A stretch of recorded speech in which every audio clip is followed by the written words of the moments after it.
What's going on, people? We are Tottenham TV, back here for some more content for you guys today, and what we're going to be focusing on is Timo Werner. There's been a lot of conversations within the Spurs fan base.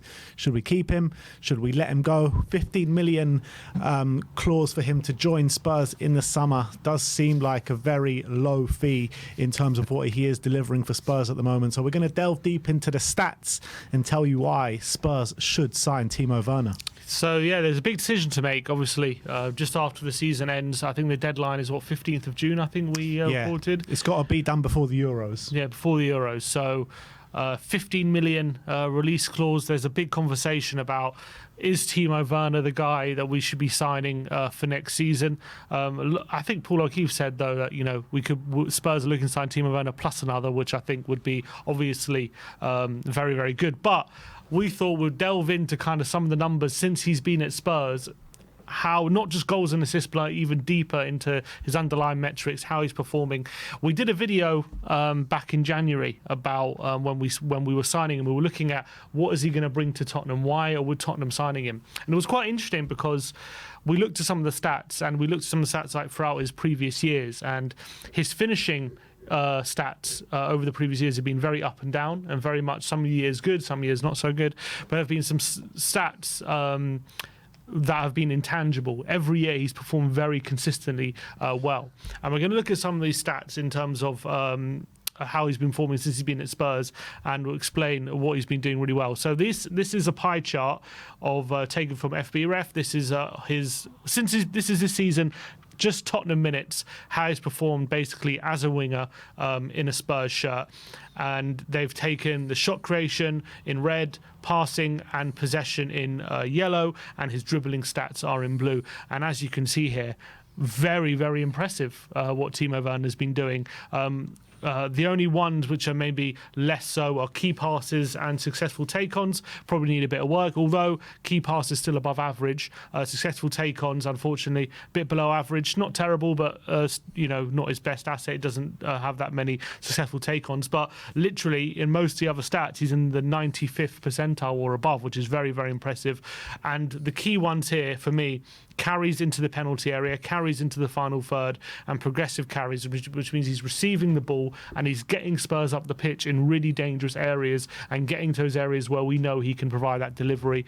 These important stats as well: crosses into the penalty area, passes into the penalty area, and obviously progressive passes received, which means how many times he's receiving the balls in the advanced areas, all really, really high. But it's all well and good having lots of passes and crosses into the penalty area, but are they effective? The next question. Well, if you look at his expected assists and his number of assists and his shot creating actions, all really, really performing very well. So, obviously, in terms of the raw numbers, I think it's 2 goals and officially 3 assists. But if you add on own goals and things like that, it's 5 assists. So raw numbers are pretty good. That's in 8 starts. 11 games, 8 starts, yeah. 11 games, 8 starts. Has he had any on a sub? Any goal contributions as a sub? I can't remember if he's come on in any game and done. I'm not 100% sure. I'll check that out. So, anyway, as you can say, as we're saying, the raw numbers are pretty good, but if you actually look at the underlying stats, how he's been performing as a winger, actually really, really impressive. And these are key metrics of what Ange Postecoglou wants. Obviously, the ones that he needs work on are also quite important. Key passes is obviously the amount of chances he's creating. So he's in the 63rd percentile for that. As I said, not terrible. But the winger stats as a winger in a Tottenham shirt, really, really impressive numbers for Timo Werner. Yeah, the only goal contribution he has had from the bench is obviously he came on against Aston Villa and scored late on in that game where he was quite positive. But I want to take it back to what you were saying, what Paul O'Keefe was saying, because I think that is key in what we're going to be discussing now, because when you're looking at signing Timo Werner, I think it's imperative that you bring in another one to combat him and to provide competition for places on that left-hand side. Maybe bring in more of a young player, up-and-coming player that can have a much higher ceiling than what Timo Werner delivers. Because I love seeing what Timo has done so far. And from the eye test as well, what you're saying is with the successful take-ons, it's low from what the stats are showing. But I actually see game by game, he is actually taking on his man and doing it more successfully in recent weeks, in my opinion. And I think that what he's bringing to a Spurs team is exactly what we've been needing this season under Ange Postecoglou. And I think before Timo Werner joined, we didn't really have that on a consistent basis with the left-hand side. We were playing Richarlison there out at times. Heung-min Son, I think, is more natural fit for the number 9 role as well. So I think he's added so much value to the Spurs team. And I think those numbers just speak for itself. Not only what you're seeing in the graph, but what you're saying in terms of the output as well. 5 assists if you include own goals in there. And I can't believe, actually, by the numbers, own goals aren't considered as assists, because the pass is exactly the same. It's just someone else is knocking it in instead of a Spurs player, which is ridiculous to me. So I'm going to count them. So when you're looking at 5 assists and 2 goals in 8 starts, 11 games altogether, if you include sub appearances, I think that's great numbers. And I think the narrative around Timo is that, you know, he's very poor at finishing, and I do think that he can get better than that with more coaching under Ange Postecoglou, maybe, and getting in better areas as well. But I think the areas that he is occupying in a Spurs shirt right now, you're looking at the last couple of games, he has looked like our biggest threat down that left-hand side. And I think it's when you're looking at the price, when you're looking at the stats, when you're looking at how he's influencing games on the eye test as well, I think everything points in the right direction. What I would say about that successful take-on stat, which is obviously a bit below average, is I actually don't think it's that important in a weird way. And let me explain. Obviously, an Ange Postecoglou winger definitely likes to get his wingers into one-on-one situations, and the more able they are to beat a defender and take them out of the game, the more space they're going to have and the more ability they're going to have to create chances. But the main reason why you would want a winger to be able to beat your man and create space is so they can perform well in these 2 other metrics: carries into the penalty area and carries into the final third, and also passes and crosses in the penalty area. Because more often than not, right, if you're not able to beat your man, you're not going to be able to perform well in those metrics, right?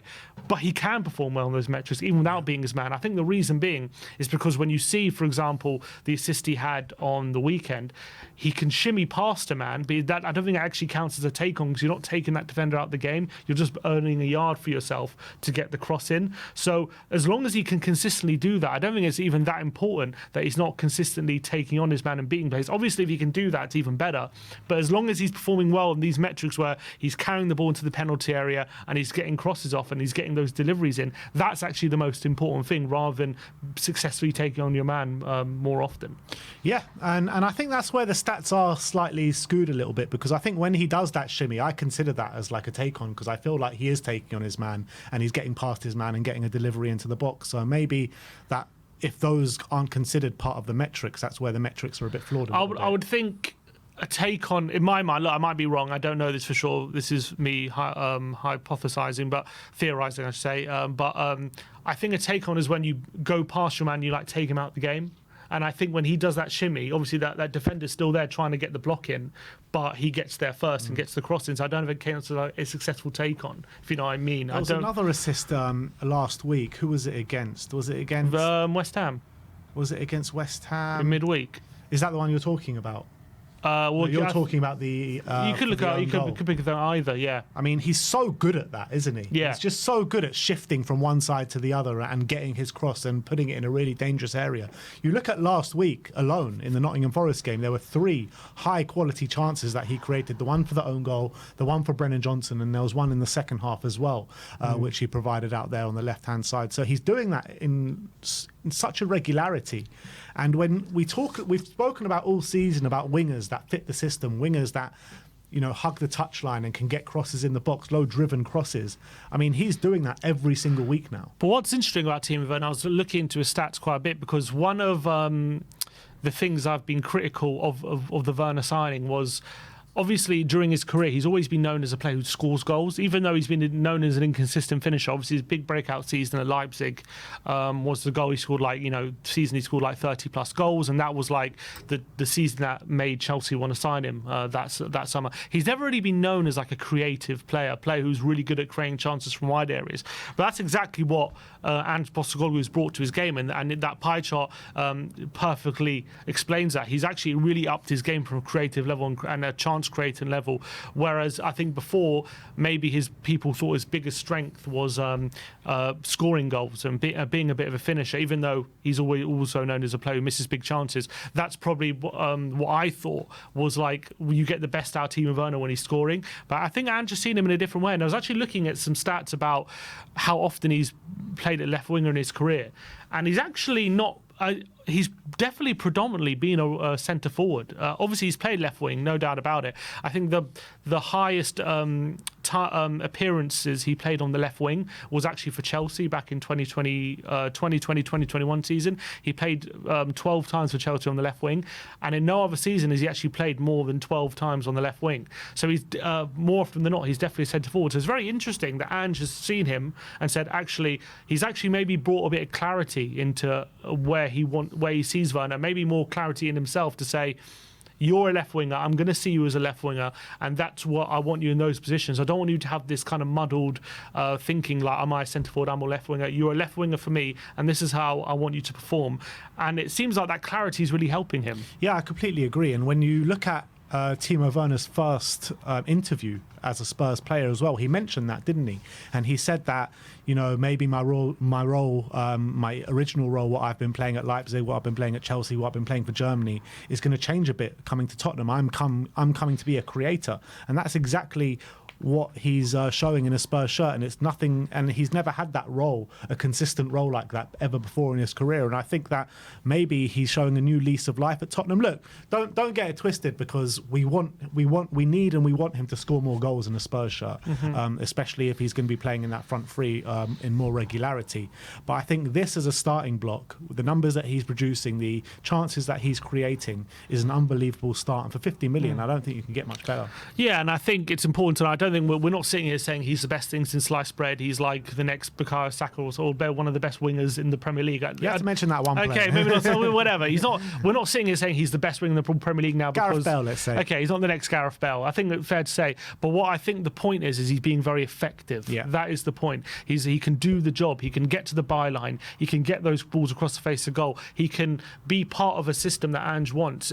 From what Ange wants from his wingers, he wants them to create chances, get to the byline, and put those crosses across the face of goal, those low balls across the box. And then he's perfectly capable of doing that, and he's shown he's capable of doing that. If you put his heat map on, I think obviously that if you get the heat map up, that obviously shows exactly the positions he's taking up. I think it's obviously no secret he's playing left wing, but if you can see the fact that it's so concentrated in around the penalty area and on that left wing spot, and that look how much of the ball he's getting in those areas. That's really, really important, because it's all well and good you positioning yourself in those positions, but you have to be smart enough to receive the ball, be clever enough to know when to make those runs, receive the ball always in space. And he's clearly very capable of doing that, because as you can see from this heat map, he receives a lot of his possession in those areas, and that's exactly what he needs to do. Yeah, and that's the key kind of criticism I have for Dejan Kulusevski when he plays on the right-hand side. He doesn't occupy those areas. He cuts in way too central, and I think Timo Werner has got exactly what it means to be a winger in an Ange Postecoglou system straight away. He's taken to the system, and not only that, when you're talking about personally and how he's kind of fitted into the squad as well, he seems like to fit like a glove on a hand. And I'd like to compare him a bit to Jota from Celtic, because obviously Ange was very successful at Celtic, won a treble, and the stats and the numbers that Jota were pulling up in the 2 seasons that he had under Ange Postecoglou, in the first season 10 goals 10 assists, in the second season 11 goals and 11 assists. You're talking about a player now with Timo Werner who's only played 8 starts, 11 games, we've already said it, 5 assists, 2 goals. I think if you spread that over the course of a season, I think he could be getting close to those numbers that Jota was getting at Celtic, and everyone was saying Jota was pulling up amazing numbers, and these are the numbers that we need from our wingers. Yeah, if you get the possession chart from FBref up, not this one, or we can talk about this one. This one, yeah. So the possession numbers. So when I made the video back in January, I was talking about there are certain metrics that throughout his whole career he performs very, very well at, and it's things that you don't immediately point out, because it's not goals and assists necessarily. It's not flashy things. He's not an amazing player with amazing skills all the time, and he does step overs and all that kind of stuff. He's not a player who's always going to cut inside and smash it in from 25 yards into top corner. But what he is very good at is these metrics, which are very important when you have a player who's going to be having a lot of space in front of him, who's always going to be up one-on-one against his defender, who's going to be asked to get to the byline and create chances. These stats, this is just from this season with Tottenham, but these metrics here are something he's always consistently performed well in. Whatever season you look at, these metrics he's going to be in the top percentile for all these metrics, and that to me shows a player who knows how to do these roles very consistently. And this is a player who's very effective at all these metrics in terms of progressive carries, as I said, into the final third, just carries in total, touches in the final third. He's very good at finding space. He's a very good tactical player, and he's very good at playing a role for the team. And I think Ange Postecoglou has found a really good role for him. And the fact that he's still performing well at these metrics, so early on in his Tottenham career, shows to me this is something he can continue to do. It's not a flash in the pan or a just a moment in time. This is something that Timo Werner can consistently do quite effectively. Yeah, and I think what you've got to call it is simple but effective play from Timo Werner, and that's exactly what we need. Like I keep saying, I do want to caveat again, you don't want to bring him in as your only left winger option for next season with the likes of Brian Hill, Manor Solomon at the club. You do need to bring someone else in that can be better than Timo Werner. But I think if you can have a base rate of this level of performance, this level of effectiveness within a game, I love seeing those green bars right till the end. But this is what we need from our wingers. Week in, week out, simple, effective, doing the job, knowing the role. And also he does all the fundamentals really well as well. Pressing, energy levels, never gives up. Always tries his hardest, 100% every single game. So these are the metrics that we need to be looking for in a winger. And the last thing I wanted to look at was, obviously, I wanted to compare his last time in the Premier League to how he's performing now. So I took his first season at Chelsea. The reason I took that season is because that was the season he most played on the left wing. So obviously that's going to be the most comparable data set. And I want to see kind of how he's performing in the metrics now compared to how he was when he was at Chelsea, because obviously that's always in people's mind when they think of Timo Werner. So if you bring on this comparison, the red circle is obviously him now, the blue metrics are him at Chelsea. And I think for me what this tells me is he's a completely different player. Basically he's performing so much better at all these different metrics, I think in every single one actually, than he was at Chelsea. I think he's a lot more confident right now under Ange Postecoglou, given that new lease of life, having struggled Leipzig over the past 2 months, and obviously Postecoglou is now given that starting spot on that left hand side. And you compare him to how he was at Chelsea, where he's clearly not as involved in the general play, he's not creating as many chances, he's not even carrying the ball as much as he is right now into the final third and doing those fundamental things. I think to me this shows to me we've got a different player than he was at Chelsea. He's performing a lot better. It's also a different role, a left winger in a Tuchel team and a left winger in an Ange Postecoglou team. I mean, wasn't the left winger in a Tuchel team at that time, it wasn't like a winger that was hugging the touchline and hitting the byline and trying to get crosses in. It was a bit more central and trying to be a bit more of a threat on the goal instead of trying to get crosses in. So it is a different role. It's a good point. Yeah, so that probably also affects the data as well. But for me, the fact that he's getting a lot more involved in all these different metrics and the fact he's performing a lot better to me shows to me a bit that he seems to be a lot more confident. He's getting a lot more touch on the ball. He's getting a lot more involved. And to me, yeah, okay, it's a different role, but also that's a good point. And that tells me he's doing this role a lot more effectively. Like I said, I'm loving what I'm seeing from Timo. We've done constant videos about Timo Werner in Tottenham updates and stuff and saying, do we want to sign him? And I think the general consensus between us two has been like, no, we don't want to sign him. We need better than Timo Werner. But in the last couple of weeks, delving deeper into the stats, into the data, showing the numbers, showing how he's affecting games week in, week out at the moment, I've been won over from Timo Werner. And I right now, as of today, I would love to sign him for 15 million as an option for the squad, as long as we bring in someone else as well. So I think Timo Werner has won us over, really. Yeah, I think if the plan is Timo Werner plus another winger, which we have a bigger budget for and we're willing to spend big money on, I think that is probably the best course of action, because if we don't sign Timo Werner, we're going to have to spend big money on another winger. And maybe you could argue, let's spend 50 million on one winger and 50 million on another winger, and that could be the way to go. And I wouldn't be against that either. But I think if you have a winger like Timo Werner who does what he says on the tin, he can do the job that is asked of him, and also he's kind of like, if we need him to come in for a Champions League game, we need him to come in from a Premier League game, you're going to get that level of performance, you're going to get that ability that even if he's not the best player in the Premier League, he can do what you need him to do, and that's the most important thing. And if you, as you say, if you have that level of performance ready and waiting to come in, that's a very good thing. That's a good position to be in, and to have that 15 million, it's very hard to say no to. Obviously, look, still 7 games to go, and eyes will still be on him. We'll still want to see more from him from now to the end of the season. Want to see him continue this level of performance, and especially against better teams as well, because I don't think he's probably had any, apart from the Villa one, has he? I don't think he's had any goal contribution against the top 5. And they're coming in the next few weeks. Then you could argue he probably hasn't had the opportunity, apart from the City Cup game, to do that. So we'll see how we perform into the next few weeks. But I think the data's telling me that for 15 million, if you want someone to do the job, he can do it. Yeah, and you're looking at a player as well that's got so much experience. At his age, was it 28 years of age, just turned 28. You're talking about a Champions League winner at Chelsea who was in the starting lineup leading up to the Champions League final. So he did his work in winning that Champions League with Chelsea, albeit, however, whatever you want to say about that Champions League win, you can say. German international who's done it on the stage with them as well.